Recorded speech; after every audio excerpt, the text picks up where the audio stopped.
बच्चों, आज हम करेंगे हमारी छोटी सी कविता पुष्प की अभिलाषा। यह कविता जितनी छोटी है उतने ही बड़े इसके भाव हैं।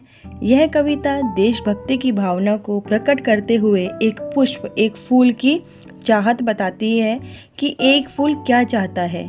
एक फूल कोई मान सम्मान नहीं चाहता, एक फूल कोई भगवान के ऊपर अर्पित नहीं होना चाहता, एक फूल जो किसी सम्राट के ऊपर नहीं जाना चाहता, एक फूल जो सुंदर कन्याओं के गले में गहना नहीं बनना चाहता। तो फिर वह चाहता क्या है? चलिए इस कविता के माध्यम से देखते हैं देशभक्ति को प्रकट करती हुई एक बड़ी प्यारी सी कविता, जिसको लिखा है माखनलाल चतुर्वेदी जी ने। चलिए सुनते हैं। पुष्प की अभिलाषा यानी कि फूल की इच्छा या चाहत।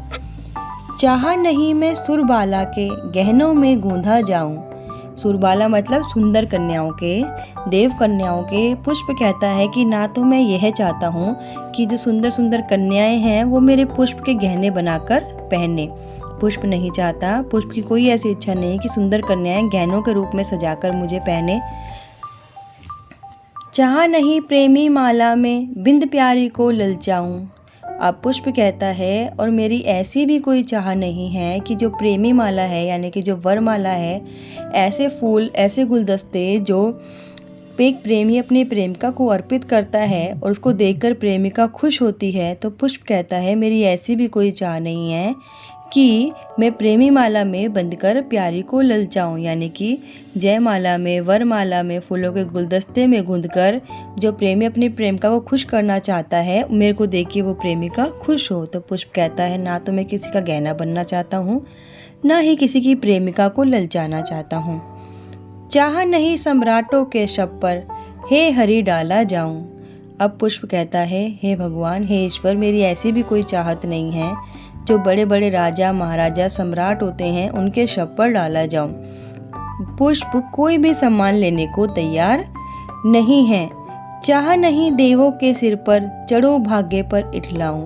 अब पुष्प कहता है कि मेरी ऐसी भी चाहत नहीं है कि जब देवताओं को जब पुष्प अर्पण करते हैं तो किसी के लिए, किसी भी फूल के लिए बड़े सम्मान की बात है। उनकी जो वैल्यू है, उनकी जो कीमत है वो बढ़ जाती है। लेकिन पुष्प तो वैसा भी नहीं चाहता। भाई पुष्प चाहता क्या है? पुष्प नहीं चाहता कि किसी सुंदर कन्या का गहना बनूं, किसी प्रेमिका को ललचाऊं, सम्राटों के शब पर डाला जाऊं। पुष्प कहता है कि मैं तो ये भी नहीं चाहता कि तुम मुझे भगवान को अर्पित करो और मैं खुश हो जाऊं कि वाह मेरा कितना अच्छा भाग्य है कि मुझे लोग भगवान को अर्पित कर रहे हैं, मुझे भगवान को दिया जा रहा है। मुझे ऐसी चीज़ समझते हैं लोग कि भगवान इनसे खुश होते हैं। तो पुष्प कहता है कि मेरी ऐसी भी कोई भी इच्छा नहीं है।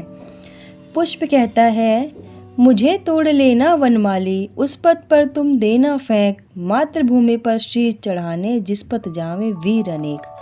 पथ मतलब रास्ता, वनमाली। जो पुष्प है वो कहता है हे वनमाली, हे बगीचे के मालिक, हे मेरे मालिक, मुझे तोड़कर तुम उस रास्ते पर फेंक देना जिस पथ पर जो हमारे वीर जवान हैं, जो सेना है, जो सैनिक हैं, जो अपनी देश की सेवा के लिए तत्पर हैं और देश की सेवा के लिए अपने आप को न्यौछावर करने को तैयार है। मुझे तो उस रास्ते पे फेंक देना जिस रास्ते पे हमारे देश की सेवा करने वाले सेना जाती है, जिस रास्ते पर हमारे देश की सेवा करने वाले प्राणी जाते हैं, उस रास्ते पे फेंक। मैं तो उनके पैरों से कुचले जाने पर भी खुश हूँ, क्योंकि वह तो अपने देश की सेवा के लिए जा रहे हैं और जो अपने देश की सेवा के लिए जा रहे हैं उनकी सेवा के लिए मैं तत्पर हूँ।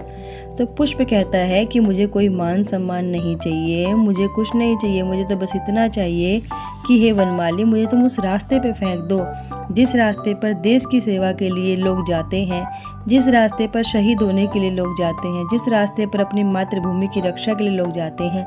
मैं तो उनके पैरों तले रोंदे जाने पर भी खुश होऊंगा। तो बच्चों, यह थी देशभक्ति की भावना को प्रकट करती हुई कविता पुष्प की अभिलाषा। उम्मीद करते हैं कि इसके भावार्थ आपको समझ में आए होंगे। अगर आपको प्रश्न उत्तर भी करने हैं तो अगली क्लास में आपको प्रश्न उत्तर मिल जाएंगे, लेकिन चैनल को सब्सक्राइब जरूर कर देना और लाइक करना, शेयर करना, कमेंट करके हमें बताना कि आपको इसके भावार्थ समझ में आते हैं कि नहीं।